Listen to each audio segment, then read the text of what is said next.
Well, good morning if you're on the West Coast, and good afternoon if you're on the East Coast. Hello, and welcome to the Health Literacy Solutions Center August webinar. Part 2, the Bridge to Understanding Design Techniques for Accessible Health Literate Materials. My name is Scarlett Juarez, and I'll be moderating today. Thank you for joining us. Before we begin, I want to cover just a few housekeeping items. Connect to audio using your computer speakers. There is no dial-in option. All attendee microphones will be muted for the duration of the webinar, but please feel free to ask questions through the Q&A. After the presentation, the remaining 10 minutes will be dedicated to the Q&A. If you're not familiar with the Q&A, it is found at the bottom of your screen. To bring it up, simply hover near the bottom of your screen and you'll see the Q&A symbol with 2 bubble chat boxes. If you click it, it will bring the chat box up and you can send questions.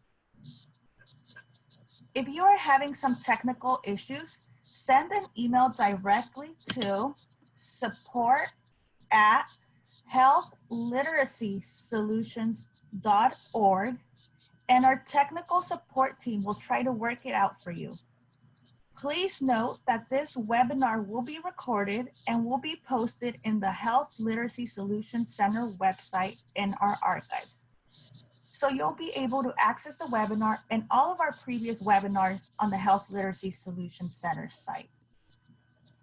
After the webinar, you'll receive an email with a link to an evaluation form. Please take a moment to provide your feedback.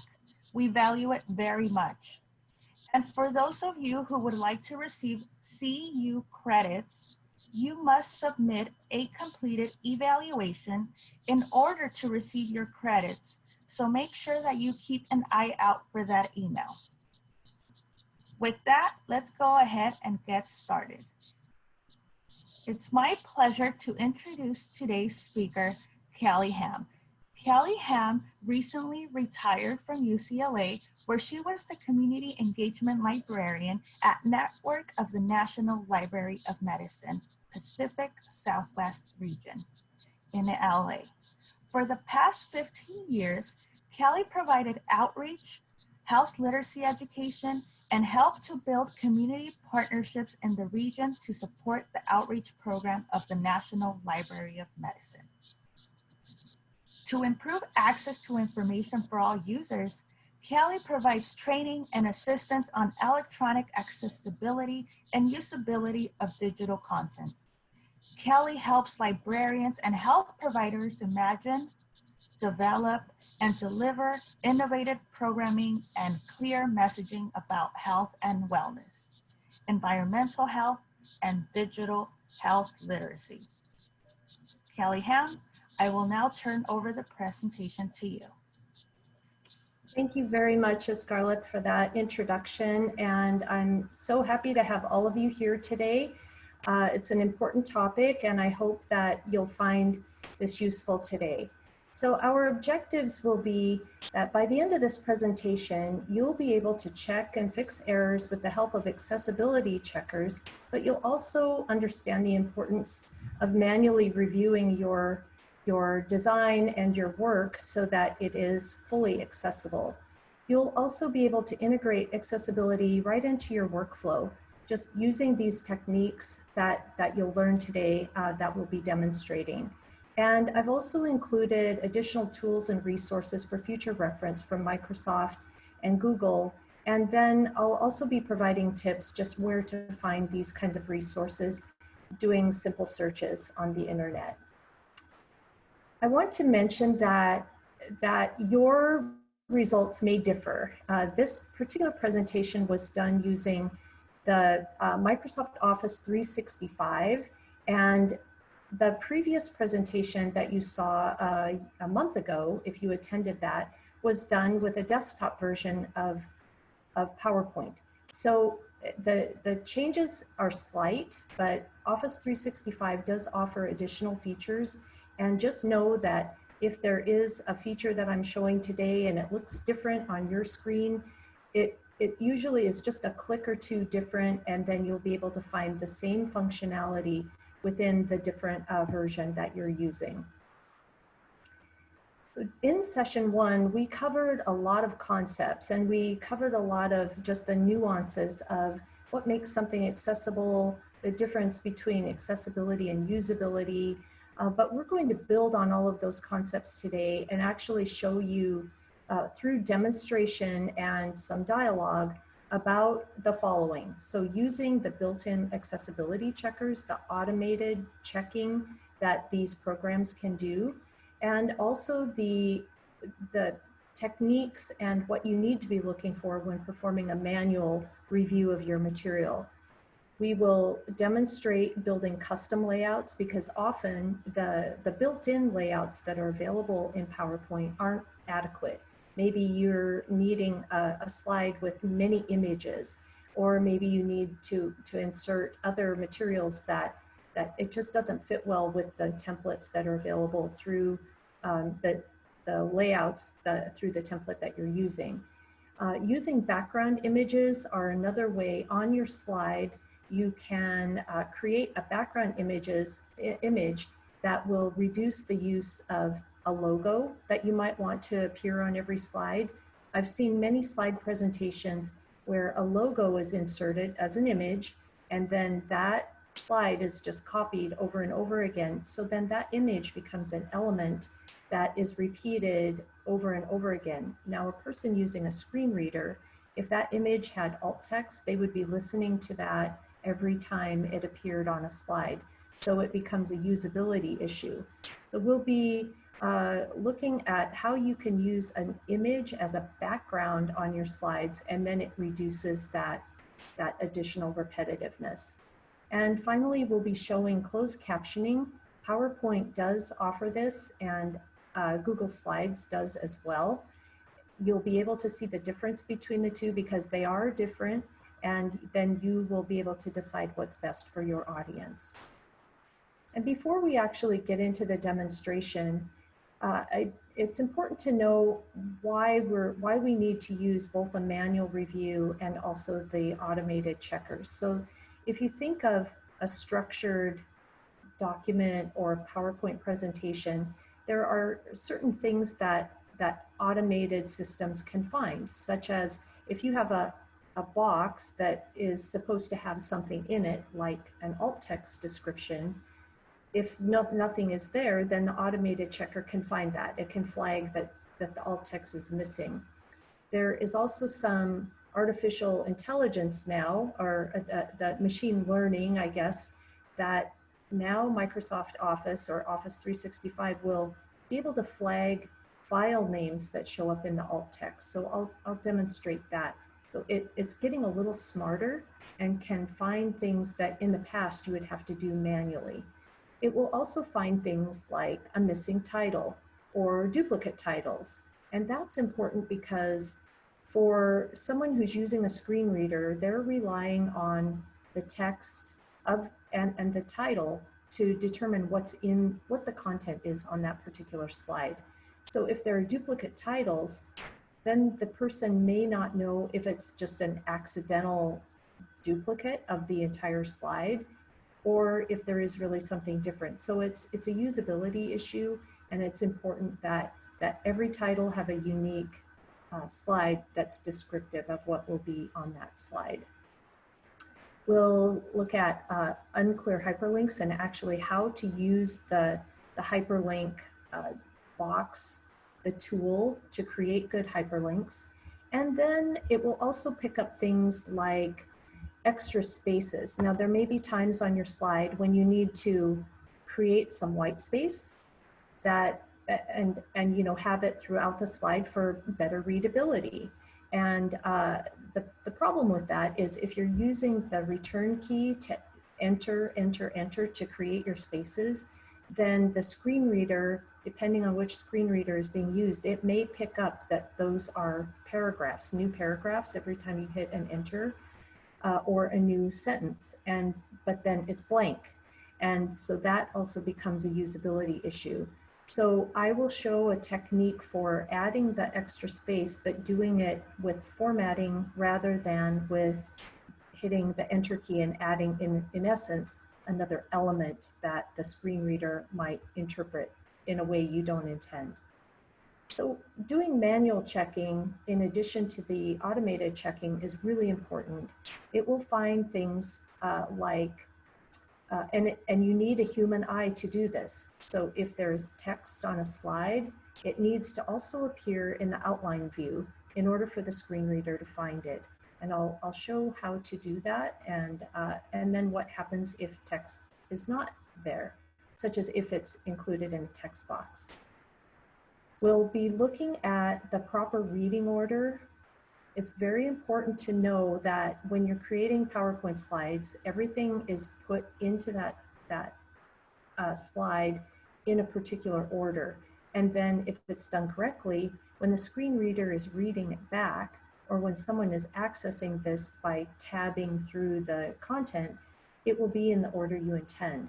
Because imagine if things are inserted or copied and pasted in incorrectly, then the person using the screen reader might hear a description of a logo that's on the screen, and then maybe some text, and then the title. So it would mix everything up. You also want to look at the alt text for every image in a slide deck, because the text might be automatically generated, it might be incorrect.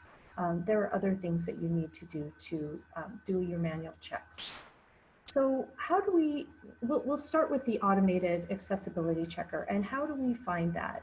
Some of you may have done this before, but if not, you go to File, and then you look for the Info button, and then that will open up a page. One of the options there is Check for Issues.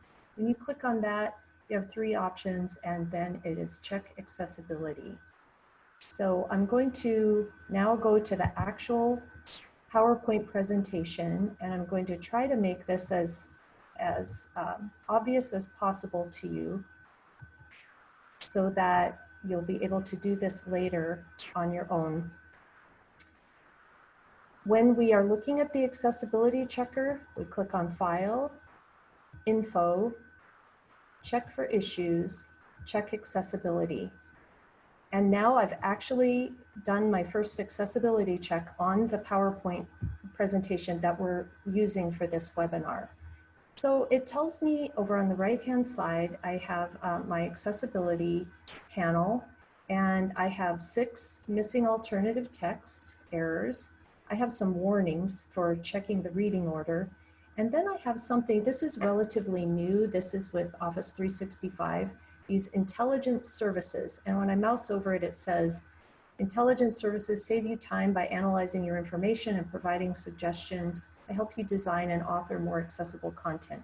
Well, we'll take a look at that, and I'll let you decide for yourself how intelligent these services are. I think they're getting better, but you'll be able to decide when we look at that. So now when I click on this, it brings up all of the errors that it has found in this automated check. So the first thing I'll do is if I click on one of these, it will take me directly to the slide where that issue occurs. So this is back on slide 2, and it tells me I have a straight connector. Now, you might be able to see these little dots. That means that this item has been selected, and this is the item that the checker thinks needs alt text. This is what we call a decorative element. So this element doesn't really have any meaning. It was inserted in this slide to visually separate the top part of the slide, this part, with this bottom part, because they're slightly different, and it was a way to just highlight this last paragraph. So this one doesn't really need alternative text. It's just, it doesn't have any meaning, that will help someone understand the content. So what we need to do in this is to add alt text, or to change the way that the checker will see this element, is to right click on it, and that brings up my options menu. And on the version that I'm using, the edit alt text option is right there. Now on your version, you might have to click on size and position and go into your alt text feature or function by doing another click or two. But on my version, it's right here, which is quite handy actually. Now I have my alt text panel showing on the right, and I could type in, this is a straight connector, but that wouldn't be useful to anyone. So you notice that also in this version, I have now a feature called mark as decorative. And if I, and when I mouse over this, it also tells me what this means. It says that people using screen readers will hear that these are decorative so they know they're not missing any important information. This is a new feature, so I can click that and now it goes away. But the other thing I want to mention, if you don't have this feature in your version of PowerPoint, there's a trick you can use that tells your screen reader to ignore it. And that is by typing in a quotation mark 2 times. So it's a quote and quote. And I know this is hard to see on your screen, but that also is a way to signal to the screen reader that this is a decorative object, and it just skips over it and makes it easier for the user who is using a screen reader. Now I have one additional alternative text that I'll show as an example. So on this one, this is my headshot. So it just says, oh, you forgot to include alt text for that. So I'll just put in Kelly Ham headshot, and that would be close enough for this. That's all you need to do. Now notice that as soon as I type something in that descriptive text, it goes away from my error, because as soon as there's something in there, then the system believes that we've done our job. The other thing that I want to show is in the accessibility checker, you have a box here that says, keep accessibility checker running while I work. And as you're building slides, I highly recommend this, because if you're going along and you insert a picture and forget to put in alt text, it will immediately tell you, hey, you're missing alt text on that. It will show up as an error. And so it's a great way to just remind yourself all the time. And again, this is a feature in Office 365. But I'm assuming that with new versions of PowerPoint, when they come out, they'll be incorporating these accessibility features in all of their products going forward. So now I would like to talk about, whoops, sorry, I need to go back to the right screen here. All right, we are on the checking for accessibility. When we go into the check reading order, this is important, as I mentioned, with the way that the elements are put into the slide. So it is going to be telling me which slides have some sort of an issue with the reading order. And we'll be talking about this in a little bit when I'm showing the techniques. So I'm not going to go over the reading order right now, but will in a moment. And now under the intelligent services, we have that the system has suggested alternative text for one particular slide. So it didn't mark it as an alt text error, but it is telling me that there's an automatically generated bit of text. And this is in one of the slides that's coming up. But I want you to take a look at this. This screenshot was basically added, and I didn't include alt text, but the system automatically generated for me. And this is a setting that you can turn on or off in PowerPoint. You can, it's under File, Options, and then just under General, if you scroll down, you have PowerPoint Designer, and it has automatically show me design ideas. You can turn it off there. And then the accessibility, I might be in the wrong spot here. Oh, ease of access, I'm sorry. So ease of access is where you'll find the accessibility features. And you can automatically have the accessibility checker running while you work, so you don't have to turn it on and off. But then down at the bottom, this automatic alt text, you could turn that on or turn it off. And I'm actually going to turn it off on this and click OK. Because look what happened when it did the automatically generated text for this image. It says a screenshot of a social media post, which is not true. This is a screenshot from the IHA website about the Arizona Health Literacy Conference that's coming up soon. And so I would want to take that out and rewrite this as, you know, Arizona Health Literacy Conference 2020. And you know, I would probably spell it out in more detail, but just because we're trying to be efficient here, that's what I would do. And now it has proper alt text. So you would want to go through your presentation and look at every page to see what the alt text is on any of your images that might be there. So on this one, it says Office 365 version information as an example. You just want to double check and make sure that everything is there. Now, the next thing I'd like to talk about is with our accessibility checking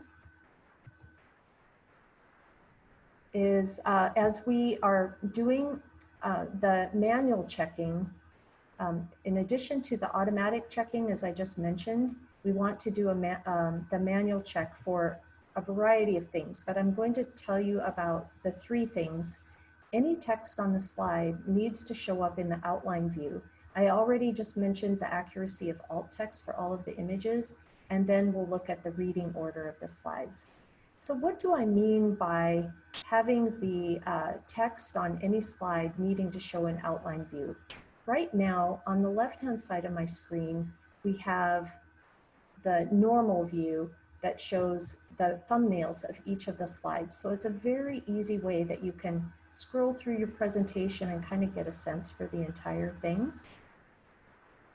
But if I go into view and then outline view, that will switch that panel over to the left, and it'll actually bring up the outline or the text that's showing up on my slides. So now I've gone back to slide number 1, so you can see all of the text here. We have the title, we have over to the right as part of this logo, we have the IHA Health Literacy Solutions Center webinar series.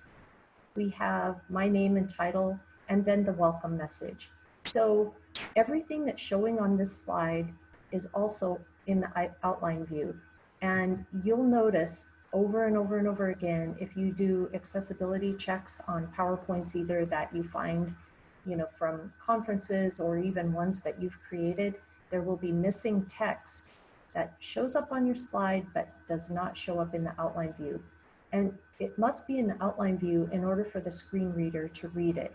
Now, so it's very important to do just a visual scan on each of your slides, go through and make sure that everything is there. And I'll be showing you an example later of what happens when you insert a text box into your slide, because text boxes are not part of the normal structure.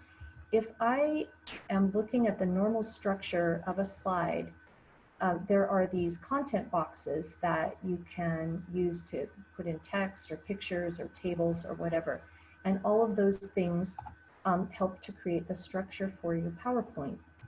Now, going back to this slide, I have 3 elements on this page. I have the title, I have my content on the left-hand side, and I have a picture here on the right.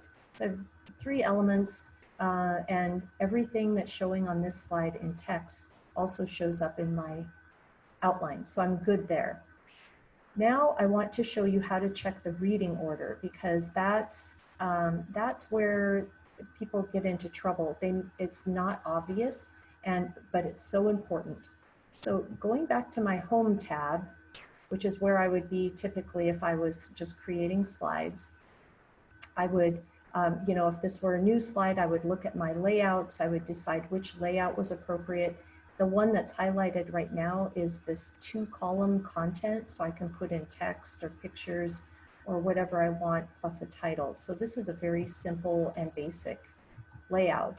But now I'm on the Home tab. I want to go to the Arrange tool, and it's in the Drawing section over here. So I click on the down arrow, and then all the way at the bottom is the selection pane.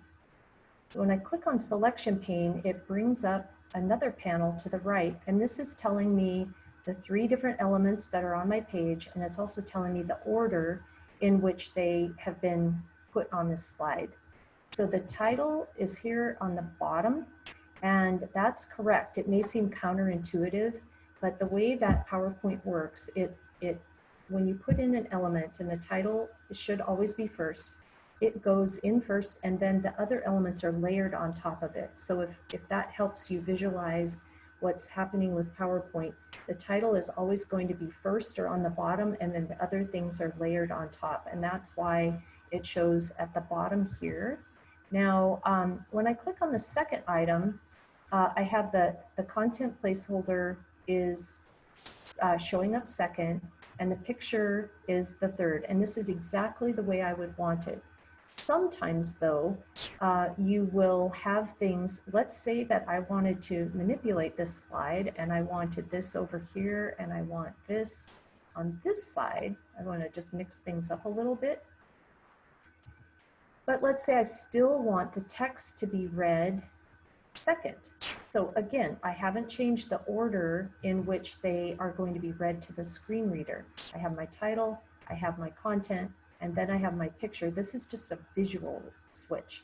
But let's say that when I looked at this, let's say that the order was incorrect and it was showing like this with the content placeholder. Now in this particular case, this content would read first, the text that's on this box, and then the picture, and then the title would read last. So that's incorrect. And sometimes you will see this, especially when pictures have been copied and pasted onto slides, the order will be all messed up. And what you do to change the order so that it's correct, you highlight your element, highlight it, and then hold it. You click and hold and drag it into the position you want. So it's as simple as that to make your order correct. And one additional trick, as you're going through your slides, if you don't want to use a selection pane and just do a quick check, if I click in this title area here, you can see that you can see the location of this content box. If I click just outside that, like up in the upper left-hand corner, now if I hit my tab button, I can tab through the elements in the order that they appear. So I'm hitting tab and it selects the title. I hit tab again and it's selecting the content, the text. And then I hit tab again and it selects the picture. So I'm able to do that on every slide just by using my tab key. It doesn't work if you are in presenter mode, and it doesn't work if you start out inside a content box, because if I hit the tab key, it actually tabs my text over.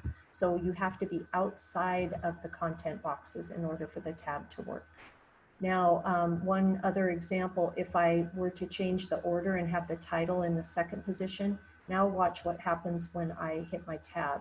So I clicked outside the box, I tab, and the first thing that shows up, or that would be read by the screen reader, is this text.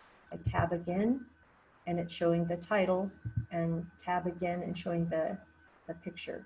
So I would definitely want to move that title into the #1 position.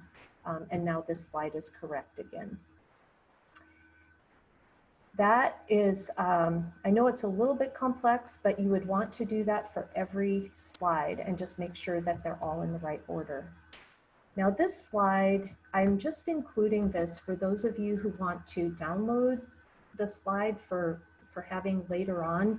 It just shows everything that we just talked about. It talks about the manual check and how every text on the slide, every bit of text needs to show up in the outline, and how to do the alt text, and how to, mark as decorative, that's there, the automatically generated text, and so forth. So this is just kind of as your, the way to remember how to find things and how to get to that selection pane for the reading order.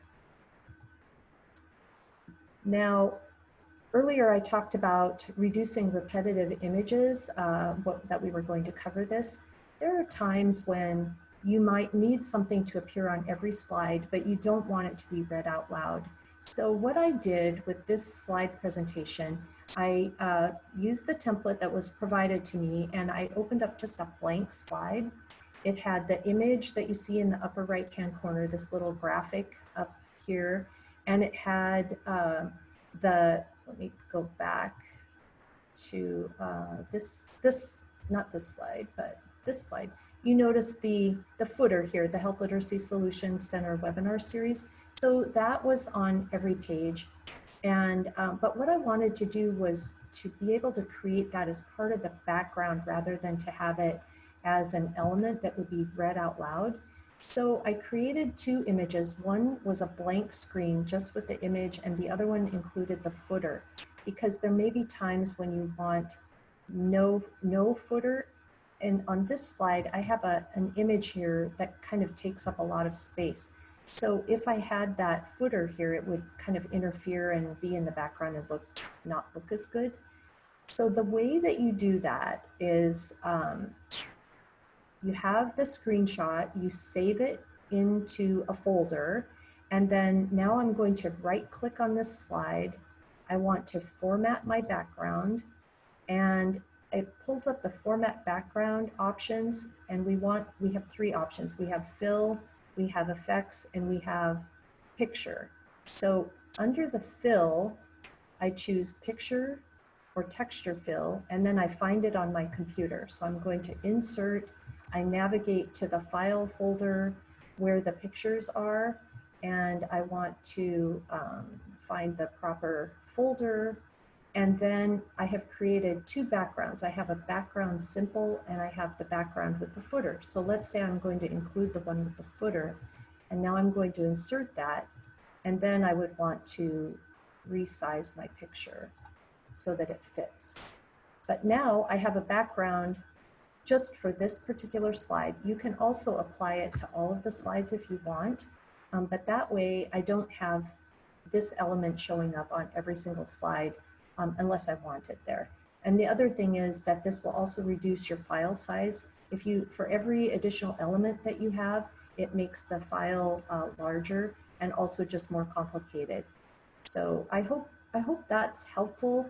It's basically, if you use any kind of screen capture software such as Snagit, or even a snipping tool through Microsoft or whatever you use, it can be really helpful to help your presentation just be more efficient and usable for your users. So we already talked about in session 1 how important the layouts are for structure. The layouts that come with PowerPoint are essential for accessibility, but it may be that the layouts that are available just are not adequate. So I'm going to show you how to create a custom layout. I'm going to close out some of my extra panels here, and we're going to go back to the normal view. So you can see this was actually a custom layout that I created, but let's see how to do that. So we are going to go back to our view, the view command, and then we want to go to slide master, and we want to insert layout. So wherever I am, I'm going to go up a little bit.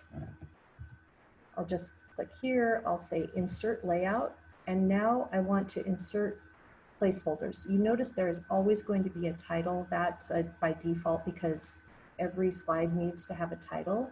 And we're going to insert placeholders. So you have lots of options. You have content. Now the content placeholder is sort of an all-purpose placeholder, because you can add text, a picture, your tables. It's the basic content box. If you just want to include text, and this is different than inserting a text box. Since you're doing this in the slide master, the text boxes here are actually accessible, and because you're building them into the structure of the template, and it becomes a true layout that's accessible. So this is how you would add your text boxes. Now I can add as many of these as I want.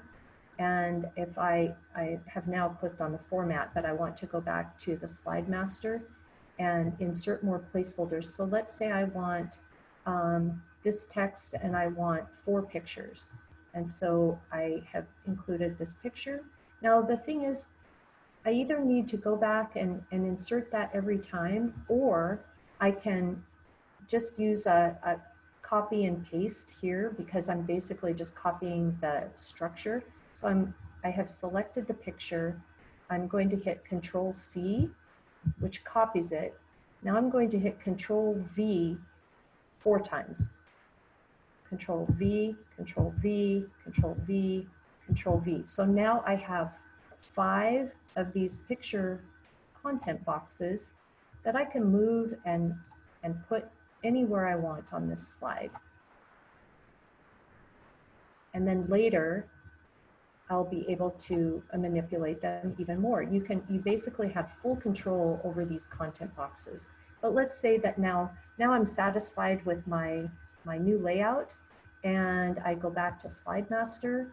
I can name this whatever I want, and it could be, you know, five picture layout. And then I click rename, and now I have this as a layout that I can use in my presentation. When I close the master view, if I want to insert a new slide, now I have this 5 picture layout as part of my option. Now in the one that I had done before, this is actually a text box, and you can change your font in the master. So in this case, I had included this Bradley hand font. You can do that right in the slide master rather than doing it, you know, slide by slide as you go along. So that's a time saver. If you know you're always going to be using a certain font for call outs or things that you might be adding, then definitely, you know, do that in your slide master so that it saves you time and makes it more accessible, you know, for people. Now, I wouldn't necessarily recommend this font from an accessibility or help, like a literacy standpoint. You might want to go with something that's more standard, like a Calibri or Arial or something. But your audience will be your best guide. Now I'd like to talk about best practices for inserting pictures. We did talk about this during session 1. I'm going to delete this image just so you can see. Now this layout was the 2 content type, and I'm going to resize this box so you can, I know that I have the image I want and I know what size it is. So I'm going to just create my box in the size that I want. I don't want more text here. I want a picture. So I'm going to click on the insert picture icon, and I'm going to find my image that I've already saved in my folder, and then click insert. And there it is. So, but you know, I might want it a little bit larger. And here's a tip. Most people do this now, but if you're new to manipulating images, this is super important. If let's say that I want this wide and I want it, you know, a little bit bigger, watch what happens when I drag it to make it wide. It distorts the image terribly. And so you've probably seen this a lot where someone creating a PowerPoint will just drag the image to fit the screen. And that's really inadequate. So what we want to do, I'm going to hit my undo button so it takes it back to the shape and size that it was before. When I select this image, I have these handles, and if I click on the diagonal or the corner handle and pull it there, it will enlarge it proportionally.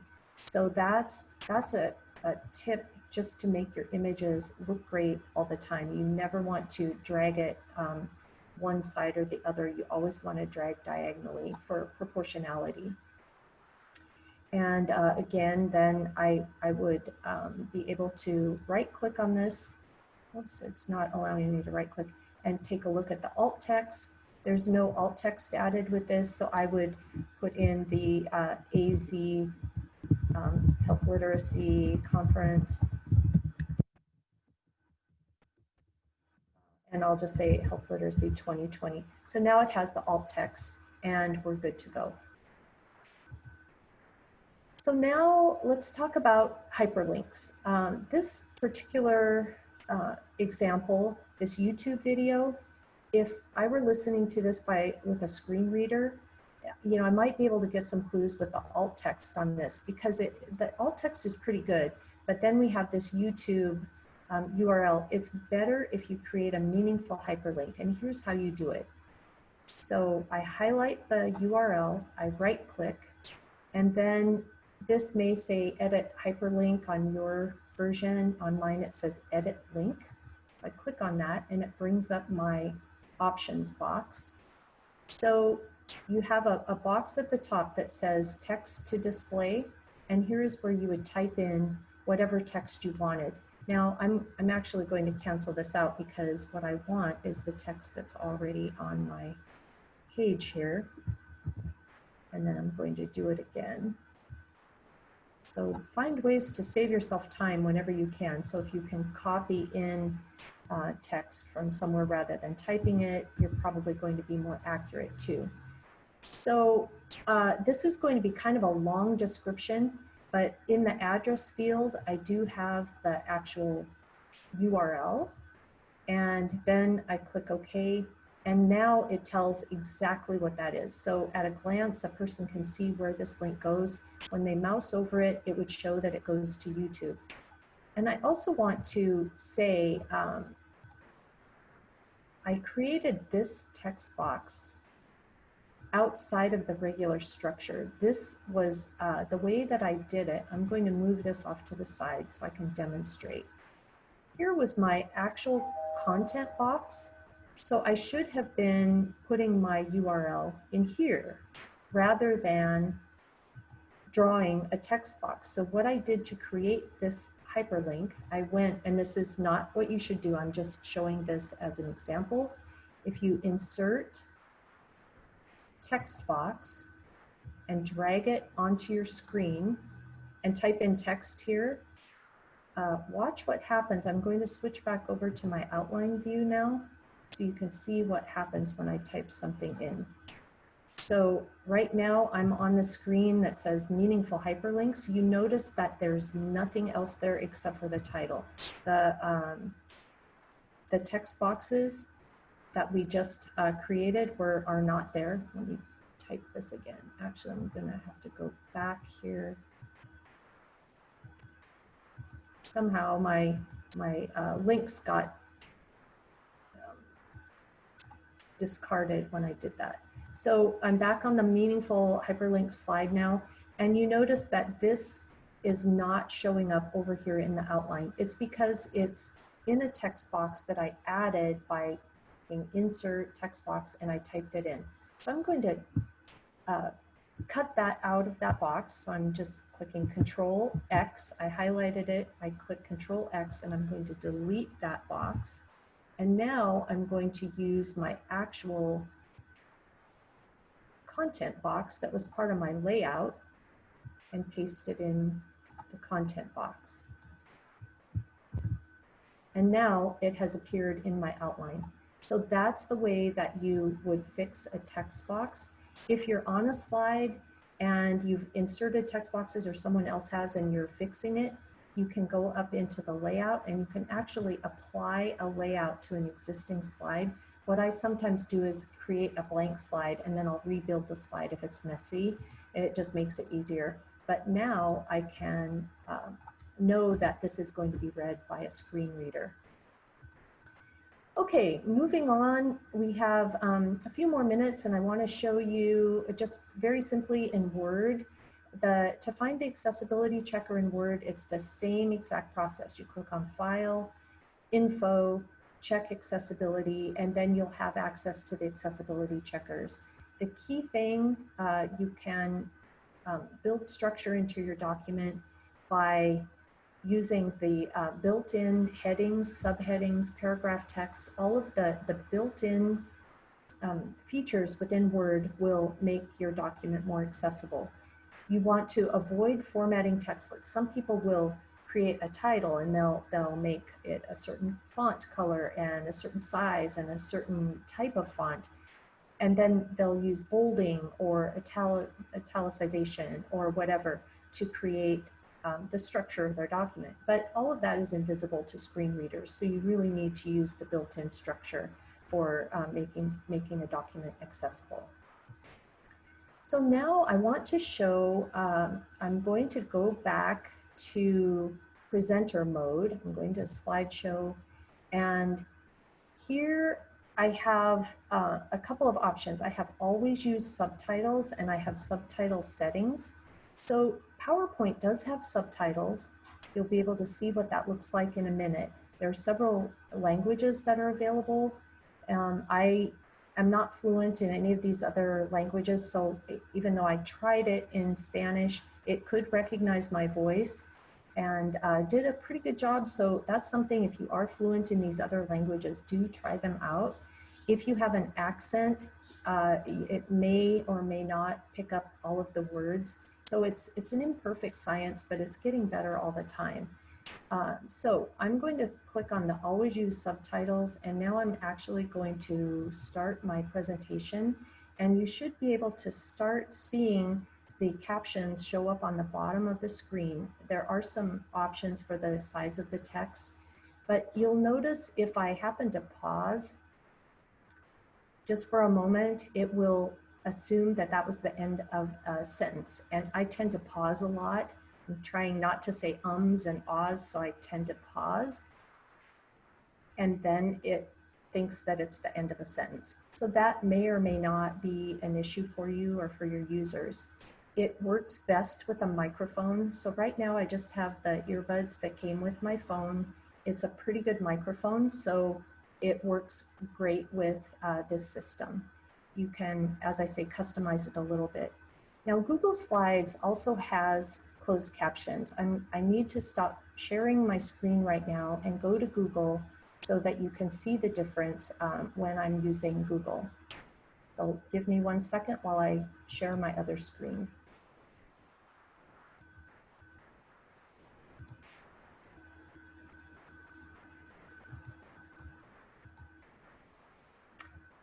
And hopefully you can see the Google Slide screen now. The way that this works has similar features, but I need to be in the present mode. I need to move this out of the way. I'll present from the beginning, and it brings up my options in the bottom. There are several options, but one of them is the closed captioning. And when I click that, it's a toggle that goes on and off. Right now, I have the settings so that the captions are at the top of the screen, but I also have options to put it at the bottom of the screen, which I'll do now. And there are options for changing the size. I have it on small text now, but if I wanted large text, and this would just depend on your audience. Some people may say that this is distracting, so you would want to just know who is in your audience and what your needs are if you were going to use this. Now, I do think that the Google voice to text feature is a little superior from what I've seen. The problem is that you don't have a way of adding any kind of punctuation. It does not recognize sentences at all. I learned that you can say the word comma with a pause after it, and that sometimes will insert a comma, but I haven't gotten it to work with a period. This gives you an example of what you can do in Google Slides. In order to use this, you must have the Chrome browser. You have to have a headset or mic plugged in. So with PowerPoint, I did experiment using the computer speakers and the microphone that was built into the computer, and it worked, but it wasn't as precise. So if you want to use it, use a headset or a microphone. You have to be in present mode. If I escape out of this and go back to the slides, the captions turn off. So those are the 3 criteria for using this. And I hope that's helpful. I think this is just such a cool option for people, especially, you know, if we're broadcasting to a large audience, it might be good to just consider doing captionings all the time. I'm going to escape out of this now. So I'm back in my regular presentation. I'm going to stop sharing and go back to the other presentation. Give me 1 second.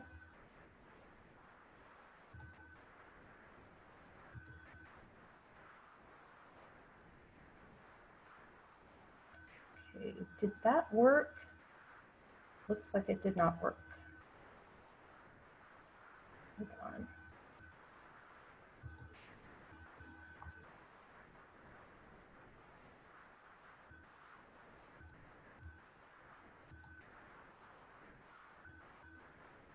Could somebody tell me if you're seeing the PowerPoint slides now?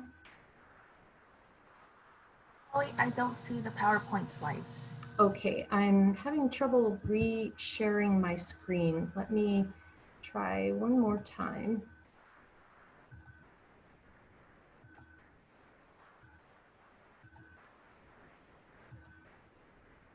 How about now?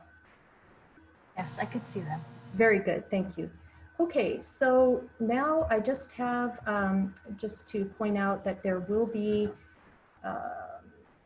some additional resources, and I'm going to stop sharing in a moment, or not stop sharing, but we'll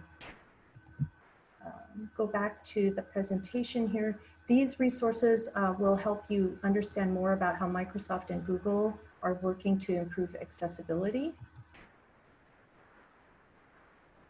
And it appears that I am still getting the captioning in PowerPoint. So it turns out that that just continued on. I didn't have to restart it.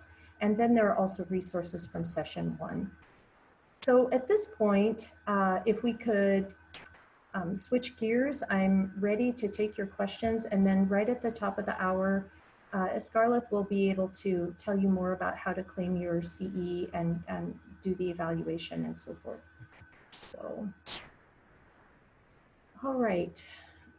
How do I move something from a text box into the outline view? I hope that, oh, okay, it says, thanks for answering during the presentation. So that was just the only question that came in. If you have additional questions, please ask them in the Q&A box right now. There are so many additional things to think about when you're doing accessibility, when you're designing for accessibility.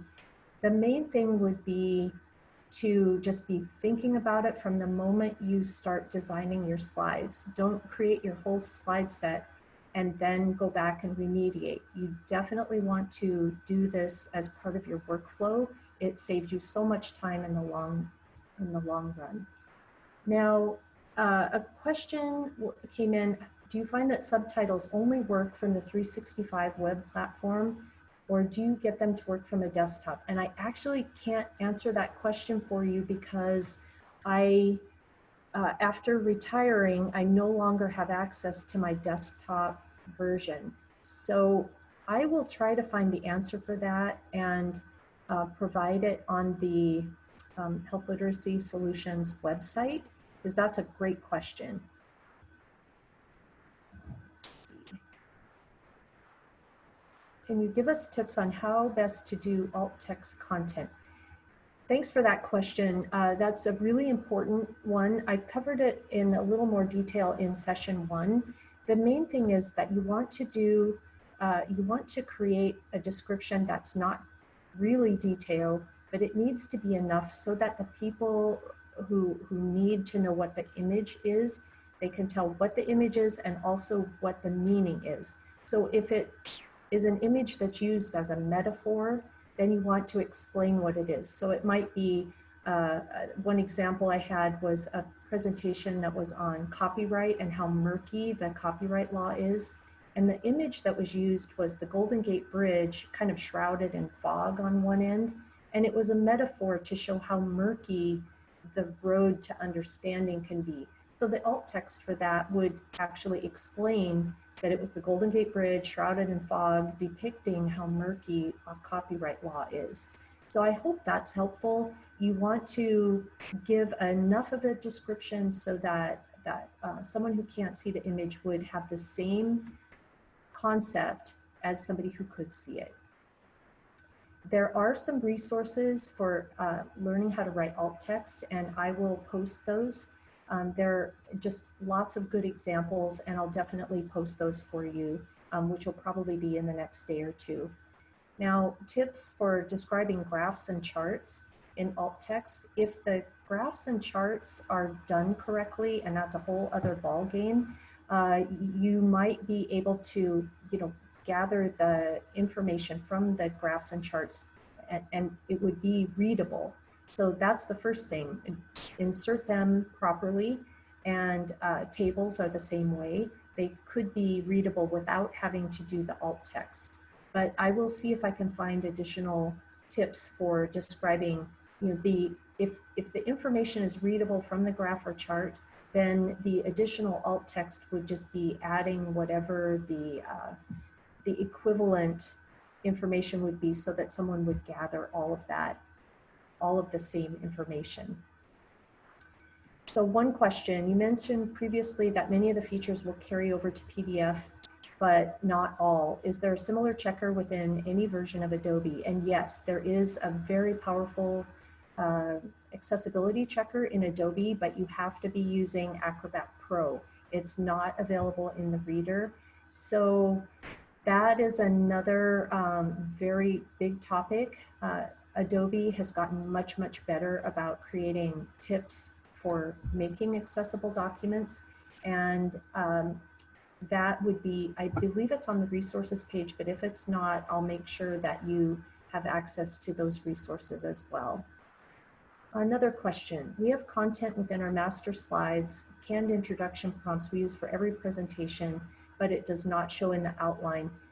Would you recommend never including content within a master? So this really depends on your audience. If these are just your introduction prompts for your presentation, it's not going to be necessary to have that be accessible unless you are including that in something that you post online. So if you're making it available electronically to somebody else, then it should be accessible. If a blind user were using a screen reader to try to read that, then it would need to be there in that case. But otherwise, no, I wouldn't think it would be necessary. And we don't post the PPT file for our presentations, rather we share a PDF. How do these configurations translate into that file format for accessibility?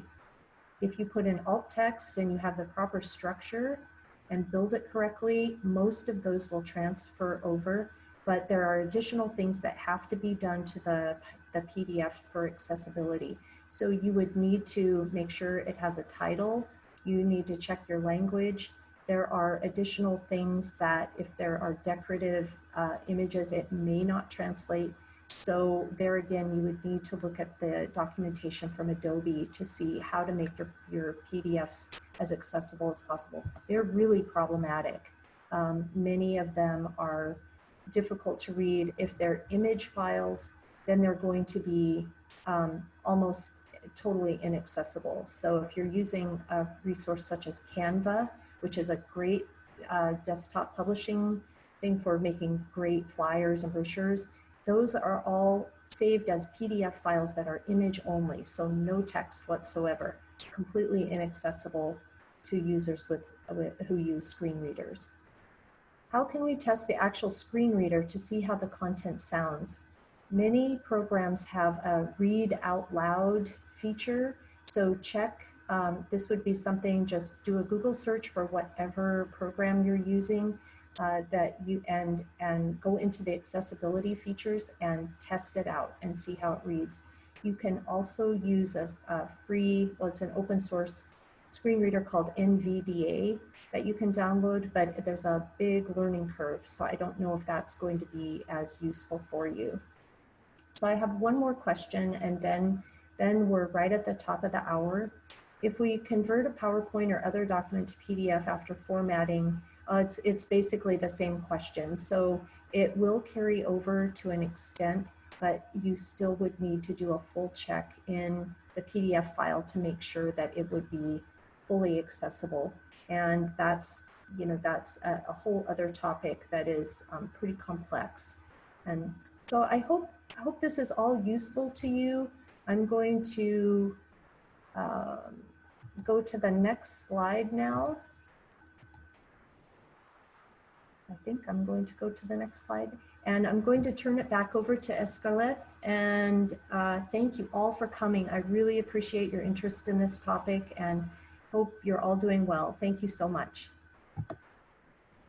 Well, thank you. Thank you very much for a wonderful presentation today, Kelly. And thanks everyone that joined. Like I mentioned before, the recording will be available on the Health Literacy Solutions Center website. You will receive an email containing a link to the evaluation form if you are requesting CEUs. Your response to the survey is required in order to receive those. And as you know, we try to schedule webinars once a month, so keep an eye out on the Health Literacy Solutions Center website for details on upcoming webinars. And thank you again to our speaker and to everyone who joined today. Stay safe and have a good day.